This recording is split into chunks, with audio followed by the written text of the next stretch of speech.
ওই স্ট্যান্ড তো দেখতে পারলাম না, কারেন্ট চলে গেল। এই যে জ্বালাটা, কারেন্ট গেলে কি জ্বালা হয়। চলে গেলে কি করবো, ওয়েস্টার্ন দেখো, এটা তো জমা থাকবে ইউটিউবে, এখন চলে যাবে। হ্যাঁ, এটা ইউটিউব জমা কিভাবে দেখতে হয় এটা তো আমি জানি না। দেখি তোমার লেখা সাইজ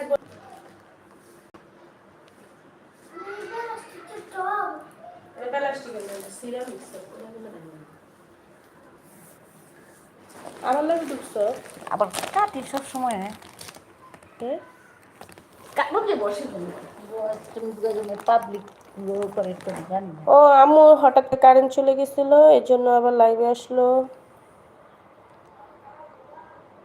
কি মাসুদ বলেছে লাইভ কেটে গেছে, এটা কারেন্ট চলে গেছে। কেডাই কইছে আপনারা খয়রাত দিতে? হুদা এরকম ভাষা ব্যবহার করেন, খয়রাত ময়রাত। শতানি করাম হ্যাঁ পচা ভাই, খালি পচাইতে হ্যাঁ ওই আমার আমারে। পিছনে লাগেই থাকে। পচা হ্যাঁ রে, ভাই ও যে আমার পিছনে কি লাগা লাগে, আমার লাইভের ভিতরে পুরা না, একদম পচা পচায় ভাই বলা না, শসা ভাই কইতে হইব। একদম পিন্দে ইয়া। কি ঢুকছিলি? কিছু না। এই মাসুদ বাবাজি, আমার কারেন্ট চলে গেছিল, এর লেগে ফির আবার ঢুকলাম। মানে ইটা আজকে দেখতে পারলাম না, ওয়াচ টাইমটা দেখতে পারলাম না। পাবলিক করে কীভাবে কী করে তুই করতো।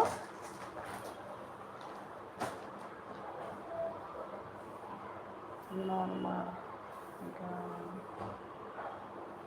লাইভের আমার সব করছিলাম যেটি। না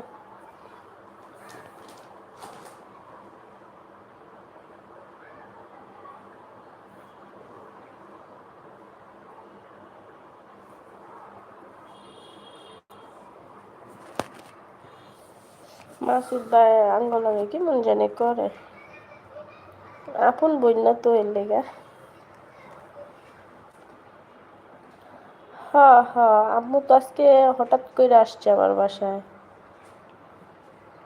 আরে মাসুদ আসতাম হইলে না, ওই রাত্রি সকালবেলা ওর ছেলে কলা ফালাইছে বাথরুমের মধ্যে, ও খেয়াল করে নাই, পাড়া দিছে, ওইটার মধ্যে স্লিপ কাইটা পড়ে যায়, মাথায় আর কোমরে থাপাইছে। পরে আবার বাসায় আসছি, আসার পরে ওই ঔষধ টষধ খাওয়ার পরে এখন একটু ভালো আর কি।